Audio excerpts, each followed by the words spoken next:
सब बोलेंगे happy birthday to you. हम सब बोलेंगे happy birthday to you. Shyam भक्त बोलेंगे हैप्पी बर्थडे टू यू।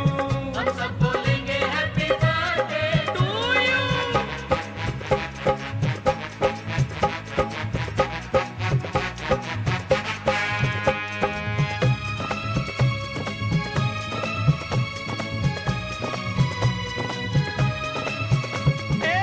एक बरस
सब बोलेंगे हैप्पी बर्थडे टू यू।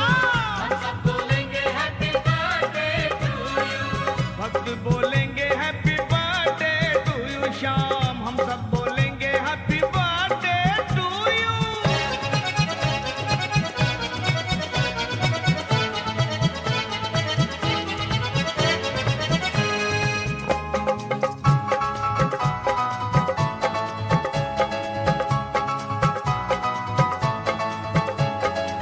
तोहफा तुम्हारे लिए कुछ भी न लाए हैं, दर्शन दिखाते रहना कहने ये आए हैं।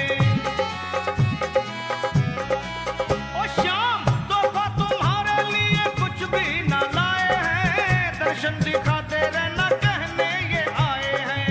तोहफा तुम्हारे लिए कुछ भी न लाए हैं, दर्शन दिखाते रहना कहने ये आए हैं। ए प्राण हमारा है तू और ए सवरिया, तुमको लग जाए श्याम मेरी उमरिया, इसके सिवा क्या तुझको दूं दूं दूं दूं।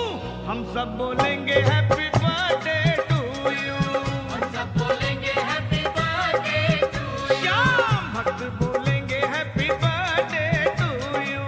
हम सब बोलेंगे happy birthday to you. Shyam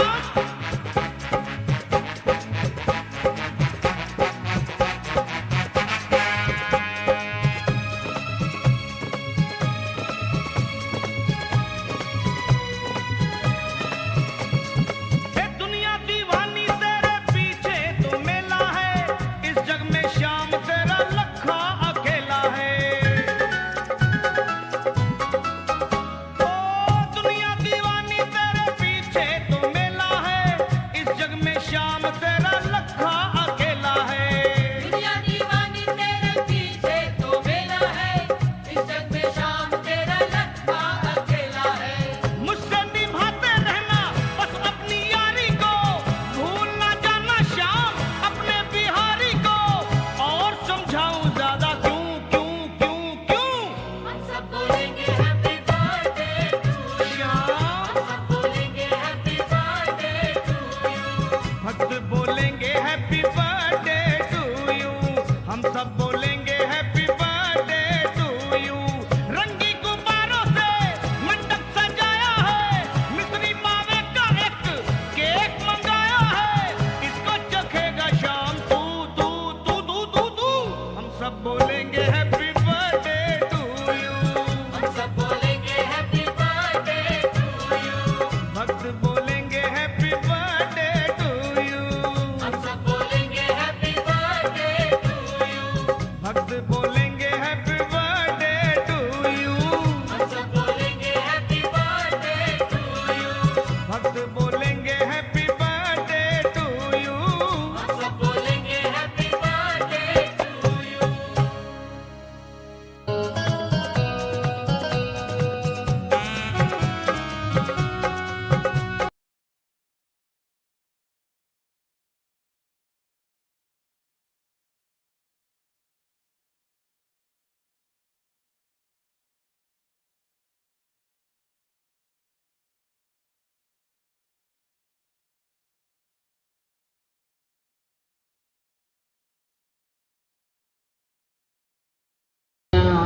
सुगणं तुम्हें सर्वं मम देव। मेरे सतगुरु आप हो, सब संतन के सरताज। शरण पड़े की राखें आप, प्रभु जी तुम ही लाज। शरण पड़े की राखें प्रभु जी तुम ही लाज।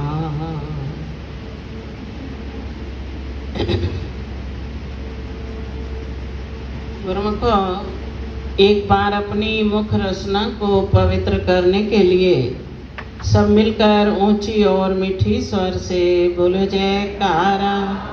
बोल मेरे श्री गुरु महाराज। गुरुमुख, आज कितना खुशी भरा दिवस है कि हमारे प्राण धन श्री 108 श्री सतगुरु दाता दयाल जी हजूर महाराज जी का शुभ अवतरण दिवस है।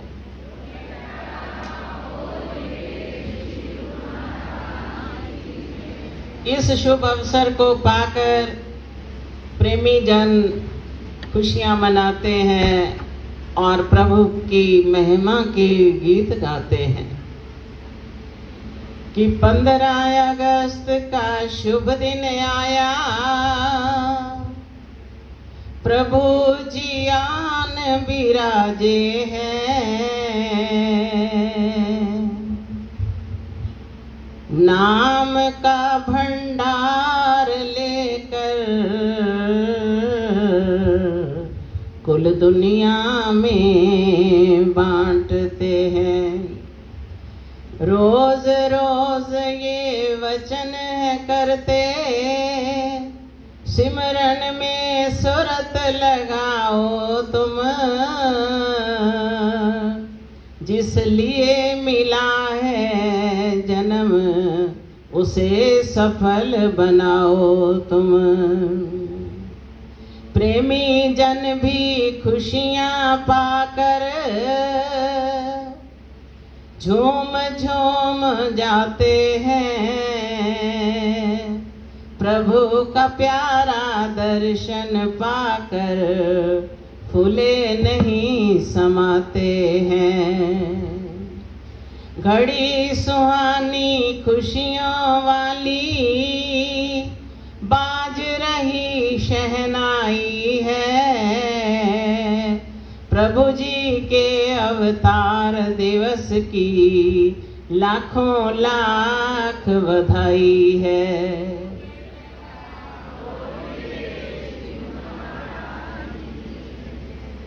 जब जब भी भगवान धुरधाम से उतरकर इस धरा धाम पर अवतरित होते हैं, जीवों को तारने के लिए, भक्ति पथ दर्शाने के लिए, जैसे प्रभु श्री रामचंद्र जी महाराज ने जब अवतार लिया, वन में जाने का कारण क्या बना?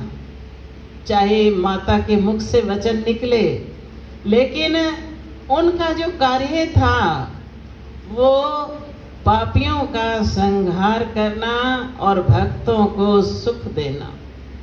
भगवान की शुरू से ये रीति चली आई है कि वो पापियों को उपदेश देते हैं, मगर वो कहाँ मानते हैं। जो भगत जन हैं वो उनके वचनों से पूरा पूरा लाभ उठा लेते हैं। तो उस वक्त भी प्रभु ने वन में जाकर एक जगह पर हड्डियों का ढेर पड़ा हुआ पाया, पूछा कि ये किसकी है। पता चला कि ये ऋषि मुनि तपस्वी जो जंगल में तप करते हैं उनकी हड्डियां। उसी वक्त दोनों भुजाएं ऊपर उठाकर प्रण किया कि हम ये वचन करते हैं कि इस धरती को पापों से मुक्त कर देंगे। तो उसी वक्त भुजा उठाई और ये प्रण किया, और फिर खाली प्राणी नहीं किया, उस प्रण को पूरा निभाया। किस प्रकार राक्षसों का संहार किया और किस प्रकार अपने प्यारे भक्तों को आश्रम पर जा जाकर उनको सुख पहुंचाए। तो ये भगवान शुरू से ही अपने प्रेमियों के लिए समय समय पर रूप बदल बदल कर अवतार धारण करते हैं। और हमारे प्रभु जी श्री हजूर सतगुरु दाता दयाल जी ने तो श्री आनंदपुर की पावन धरती पर सुखपुर में अवतार लिया। उस वक्त अभी श्री आनंदपुर की रचना भी नहीं हुई थी। जंगल बियाबान था, कंटीली झाड़ियां थी, तो थोड़े से लोग जो पाकिस्तान से आए सुखपुर अभी रह रहे थे चक पर, तो उन्हीं में ही श्री गुरु महाराज जी के माता पिता भी थे, इनका परिवार था, वहीं इनका अवतार हुआ। तो महापुरुष जन्म अवतारी होते हैं। फिर जैसे ही उसी धरा पर अवतार लेकर वहीं इनका लालन पालन हुआ, वहीं सेवा करी, और कई बार ना जाने जहां जहां भी सेवा लगती हुक्म मानकर वहीं चल पड़ते। अपना जीवन इतनी सादगी से बिताया कि अभी तक भी इतना सादगी भरा कमरा था इनका कि कुछ भी ऐश प्रस्ती के लिए नहीं, दिन रात उनका प्रयत्न भक्ति में, भजन में, सिमरन में लगा हुआ था। फिर हमारे जैसे प्रथम पातशाही जी ने वचन फरमाए कि ये धरा जहां आज श्री आनंदपुर धाम है, अभी खरीदी नहीं थी। जयपुर ईसागढ़ के सेठ आए, उन्होंने विनती करी, तो परमहंस दयाल जी ने फरमाया हम आएंगे, ऐसे आएंगे कि वहां हम डेरे लगाएंगे। जब दूसरी पातशाही महाराज जी उस धरा पर पहुंचे, उस सेठ को बुलाया और फरमाया कि आपसे किया वायदा हम निभाने आ गए। अब हमने ये धरती लेकर यहाँ तीर्थ धाम बनाना है। सुनते ही सेठ एकदम से हैरान हुआ कि उनका तो स्वरूप और था, लेकिन इनको कैसे पता कि हमारे साथ वायदा किया है। मगर जोत तो सब में एक होती है। तो उस वक़्त फिर उस सेठ ने चरणों में विनम्र विनती करी कि महाराज जी आप जानी जान हो, सब कुछ कर सकते हो, सब कुछ जान रहे हो। जैसे भजन में भी बोलते हो कि जोत से जोत मिलाते चलो, जोत से जोत मिली होती है। तो जो जो हमारे श्री परमहंस दयाल जी ने संकल्प उठाए, तो हमारे द्वितीय पातशाही जी, श्री तृतीय पातशाही जी, श्री चतुर्थ पातशाही जी और हमारे हृदय सम्राट श्री पंचम पातशाही जी, उन वचनों को कैसे उन्होंने निभाया कि हमारे पंचम पातशाही जी ने तो काया ही कलप कर डाली श्री आनंदपुर की, 4 चांद लगा दिए। और हजूर महाराज जी भी जब से विराजमान हुए तब से ही निर्माण कार्यों में, सत्संग के कार्यों में कोमल सेहत होते हुए भी हर प्रेमी को आशीर्वाद देते हुए सबके दिलों को प्रसन्न कर रहे हैं। मनोहारी छवि ऐसे नहीं कहते। जो भी दर्शन करने जाता है कोई निराश नहीं लौटता, हर किसी को आशीर्वाद देकर अपनी मेहर भरी दृष्टि डाल के उसको भक्ति धन से माला माल कर रहे हैं। एक बार किसी प्रेमी ने बेनती करी कि हमने दर्शन करने आना है। वो डॉक्टर थे और उनके साथ वहाँ जर्मनी से एक अंग्रेज भी साथ आए हुए थे। तो हमने बेनती भेजी श्री चरणों में, हजूर महाराज जी के चरणों में, कि 2 प्रेमी हैं जो दर्शन करना चाहते हैं। तो पहले आगे आई श्री संत नगर की, फिर अचानक ही आगे आई कि नहीं कल ग्वालियर पहुंचो। तो जैसे ही ग्वालियर पहुंचे, अभी रात्रि को यहाँ सोए, तो स्वप्न में क्या देखा कि एक छोटा सा कमरा है जिसमें श्री गुरु महाराज जी अपने चरणों के बल जा रहे हैं कि हम अभी सिंहासन पर बैठते हैं। हम सब पास खड़े चलते हुए आ रहे हैं। हाथ जोड़कर जब बेनती करी प्रभु यहाँ विराजो, तो नजर भर कर दरवाजे की तरफ देखते हैं तो फरमाते हैं कि देखो पीछे हमारे गुरुदेव श्री पंचम पातशाही जी आ रहे हैं। तो इस सिंहासन पर तो वो विराजेंगे, हम यहाँ कुर्सी पर बैठेंगे। रात्रि को स्वप्न में ये दिखलाकर दिन को जब ग्वालियर बुलाया तब सारे कहने लगे कि यहाँ तो किसी को ऊपर बुलाते नहीं, यहीं बाहर ही मत्था टेकते हैं सारे। हमने कहा ठीक है। तो श्री गुरु महाराज जी ने अपने आप ही वचन फरमाए कि जाओ उन दोनों प्रेमियों को बुलाओ, ऊपर हमारे पास ले आओ। जब ऊपर पहुंचे तो क्या देखा, छोटा सा कमरा है, मेरा ख्याल 15 बाई 30 का कमरा होगा, जिसमें श्री गुरु महाराज जी पंचम पातशाही जहां विराजमान होते थे, सिंहासन लगा हुआ है। बाहर बैठे तो अंदर से महात्मा जी आए, कहने लगे कि इनको बड़ी गर्मी लग रही होगी। श्री गुरु महाराज जी का कमरा खोलकर हमें अंदर भेज दिया कि आप यहीं बैठो। हम वहीं अंदर श्री गुरु महाराज जी के कमरे में बैठ गए। थोड़ी देर बाद बुलाया तो सारे का सारा जो ऊपर पोर्शन था वारी वारी से सारा ही दिखा दिया। जब अंदर मत्था टेकने गए, पर्दा लगा हुआ था, सिंहासन पर प्रभु जी विराजमान नहीं। हम देखने लगे कि श्री गुरु महाराज जी कहाँ विराजमान है। तो पता चला कि श्री गुरु महाराज जी तो कुर्सी पर विराजमान है, पर्दे के पीछे। तो जब पहुंचे वहां तो श्री गुरु महाराज जी इतने प्रसन्न हुए, फरमाते आ गए। अब ना जाने किस किस रूह को कहां कहां वो पुकारते हैं, याद करते हैं, और प्रेमी भी किस प्रकार पहुंचकर उनकी अनुपम लीलाओं को देखते हैं। जब उन प्रेमियों ने दर्शन किए तो दर्शन करते ही निहाल हो गए, मालोमाल हो गए। बाहर आकर वो जो जर्मनी का अंग्रेज थे वो कहते हैं very very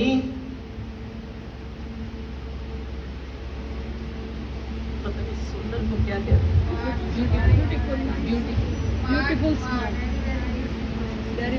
very very beautiful God, कि ये तो बड़े सुंदर भगवान है। अब उनको हमारी भाषा तो समझ नहीं आ रही थी, लेकिन वो जो साथ आए थे उन्होंने बताया कि ये भगवान जी हैं, यहाँ के इंडिया के भगवान हैं। तो बाहर आकर फिर वो सबको कहने लगा, वहां जाकर जर्मनी में भी सबको सुनाया कि इंडिया में बहुत वेरी वेरी स्मार्ट गॉड हैं, जो जिनके दर्शन करने से मन जो है बड़ा प्रसन्न हो जाता है। तो महापुरुषों की लीलाएं अपरंपार हैं, जो पार नहीं पाई जा सकती। जब भी जिसने जिस रूप में याद किया, जिस रूप में पुकारा, उसी रूप में उनको दर्शन दिए। जब श्री गुरु महाराज जी सिंहासन पर विराजमान होने से पहले हुक्मनामा खुला, अंदर गए तो एक प्रेमी कहता है कि हम मत्था टेकने तो जा रहे हैं। वो गुरु महाराज जी तो बड़ी मेहर भरी दृष्टि से, मस्ती मस्ती वाले नैनों से हमें निहारते थे। जब वो प्रेमी मत्था टेकने गए तो सचमुच वही अक्ष, वही नजारा जो पंचम पातशाही महाराज जी दिखाते थे, वैसी मस्ती भरे नैन खोलकर उन प्रेमियों को दर्शन दिए, आशीर्वाद दिया, फिर पूछा कि ठीक हो। तो महापुरुष क्या नहीं जानते, त्रैलोकी नाथ हैं, जन जन के जानन हारे हैं, मगर उनको पहचानता कौन है?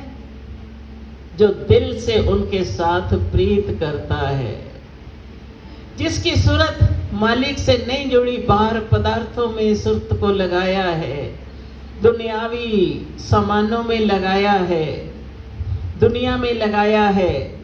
अब जिसकी सूरत ही नहीं जुड़ी तो वो उनके अनुपम नज़ारे कैसे देख सकता है? हम हर तरफ से अपनी सुरती को हटाकर मालिक के चरणों में जोड़ें, हाथ पांव से काम करते चले जाए। हाथ से काम करो विधि नाना, चित राखो जहां कृपा निधाना। हाथ पैर से काम भी करें, सारी ड्यूटियां भी अदा करें, मगर अपनी सुरती को मालिक के चरणों से जोड़ कर रखें। जब मालिक के चरणों से सुरती को जोड़ेंगे तो अवश्य ही हमारा बेड़ा पार हो जाएगा। आजकल एक वीडियो भी आ रही है, आप सबने देखी होगी, श्री गुरु महाराज जी रोटी बना रहे हैं। उसी दिन की बात है, ग्वालियर तंदूर का मुहूर्त था। तो जैसे ही दर्शन बंद हुए सभी लोग दौड़कर लंगर हाल में जाने लगे। तो हमने सोचा ना जाने कि कहाँ जा रहे हैं सारे, तो उधर दरवाजा भी बंद कर लिया। फिर पूछा हमने कि ये सारे कहाँ गए।